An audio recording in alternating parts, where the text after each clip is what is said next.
अस्सलामुअलैकुम, welcome to student tube. आज के इस लेक्चर में 9th क्लास बायोलॉजी चैप्टर चल रहा है 4। टॉपिक है हमारा structure of the cell membrane, the fluid mosaic model.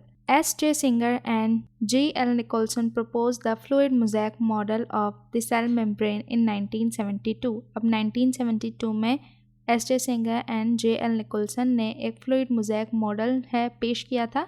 This model describes that phospholipids acting like matrix and conjugated glycoprotein, glucose and protein together may float freely in this matrix। अब इस model के मुताबिक जो ये phospholipids है एक तवानाई वाले महलूल की तरह, मैट्रिक्स यानी महलूल की तरह है, जिसमें ग्लाइकोप्रोटीन, अब ग्लाइकोप्रोटीन मतलब जिसमें ग्लूकोज और प्रोटीन दोनों होते हैं, उसमें तैरते हैं। फ्रीली फ्लोट यानी कि आज़ादाना तैरते हैं।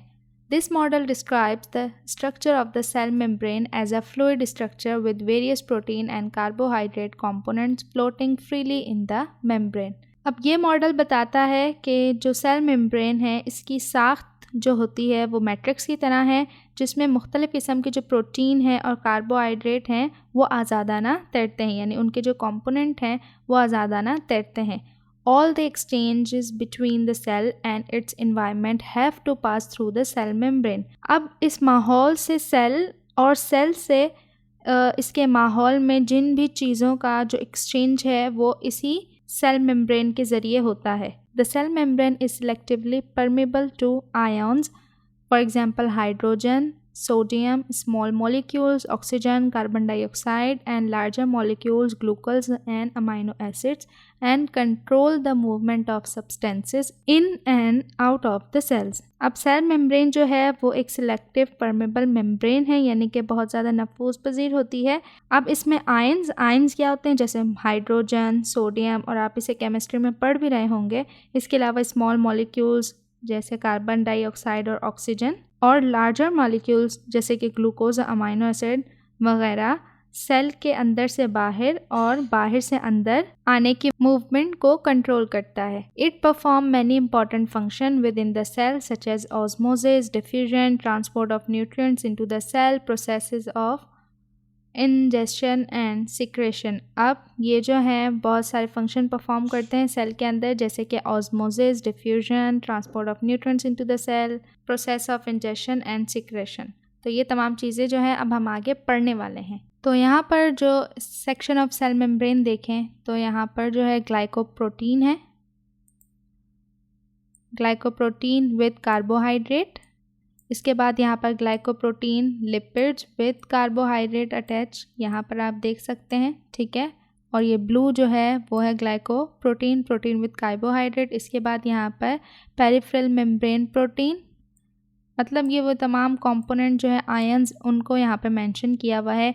इसके बाद है यहाँ पे integral membrane protein, cholesterol, channel protein and phospholipids by layer, ठीक है। ये जो है जो हमने सेल मेम्ब्रेन के लेक्चर में पढ़ा था, ठीक है। Movement across the membrane, movement of substances across cell membrane is necessary as it allow cells to acquire oxygen and nutrients, excrete waste product and control the concentration of required substances in the cell, for example oxygen, water, hormones, ions, etc.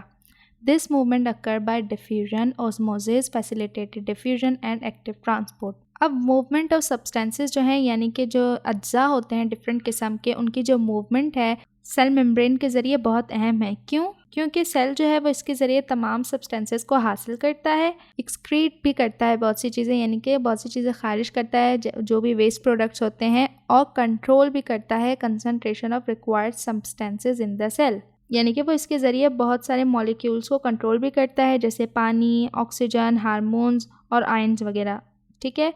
इसी के ज़रिए वो इन तब सबको control भी करता है। और अब ये मूवमेंट किस वजह से होती है? डिफ्यूजन की वजह से, ऑस्मोसिस की वजह से, facilitated diffusion and active transport, ठीक है। तो हम यहाँ पर सबसे पहले पढ़ते हैं डिफ्यूजन। अब डिफ्यूजन क्या है? Diffusion is the movement of substances from a region of high concentration to low concentration. It is therefore said to occur down a concentration gradient। अब डिफ्यूजन जो है वो मूवमेंट होती है डिफरेंट किस्म के अज्जा की हाई कंसनट्रेशन से लो कंसनट्रेशन में, ठीक है। Diffusion is a passive process which means it does not require any energy input. अब डिफ्यूजन जो है वो एक सुस्त तरसील है, यानी कि एक पैसिव ट्रांसपोर्ट है और इसका मतलब ये है कि इसे हरकत करने में जो है इजाफी जो एनर्जी है उसकी ज़रूरत पेश नहीं आती, ठीक है। It can occur across a living और non living membrane and can occur in a liquid और गैस मीडियम। ये जो है वो जानदार और गैर जानदार मेम्ब्रेन के पास भी हो सकती है और या फिर ये लिक्विड या गैस दोनों हालतों में भी पाई जा सकती है। For example diffusion of carbon dioxide, oxygen, water and other small molecules that are able to dissolve within the lipid bilayer, जैसे कि कार्बन डाइऑक्साइड, ऑक्सीजन, पानी और दूसरे जो भी स्मॉल मॉलिक्यूल्स हैं, ये मॉलिक्यूल जो हैं वो पानी में लिपिड की जो बाय लेयर है उसमें डिसॉल्व हो जाते हैं। अब आप इसे यहाँ इस पिक्चर के ज़रिए समझ सकते हैं कि फॉर एग्जांपल यहाँ पर एक जार है, ठीक है, पानी का जो चीनी का है वो टुकड़ा डाला और यहाँ देखें जब ये हल होगा तो इसके छोटे छोटे ज़र्रात जो हैं वो इस तरह से पानी में फैल जाएंगे। तो ये डायग्राम बेसिकली क्या बता रही है, अब यहाँ पर शुगर जो है वो एक बर्तन में डाली है, इसके बाद जो है ये हल हो रही है यानी कि डिज़ोल्व हो रही है और इसके जो मॉलिक्यूल्स हैं, इसके जो पार्टिकल्स हैं वो आप देख सकते हैं। So the diagram show the movement of dissolve particle. अब डायग्राम क्या शो कर रही है, मूवमेंट शो कर रही है डिज़ोल्व पार्टिकल की। अब पार्टिकल किसके हैं, शुगर के हैं, with in a liquid until eventually becoming randomly distributed. इसके बाद है osmosis movement of water always occurs down a concentration gradient that is from dilute solution to concentrated solution. Osmosis is also a passive process and does not require any input of energy. Cell membranes allow molecules of water to pass through, but they do not allow molecules of most dissolved substances, for example salt and sugar, to pass through it. अब concentration का मतलब ये होता है कि कोई भी जो सब्सटेंस है वो किसी दूसरे सब्सटेंस के साथ कितना मिला है, ठीक है। और ग्रेडियंट जो होता है बेसिकली एक मेजरमेंट होती है कि how much something changes as you move from one region to another, मतलब कि कोई चीज़ कितनी ज़्यादा चेंज होगी जब वो एक रीजन से दूसरे रीजन में जाएगी, ठीक है।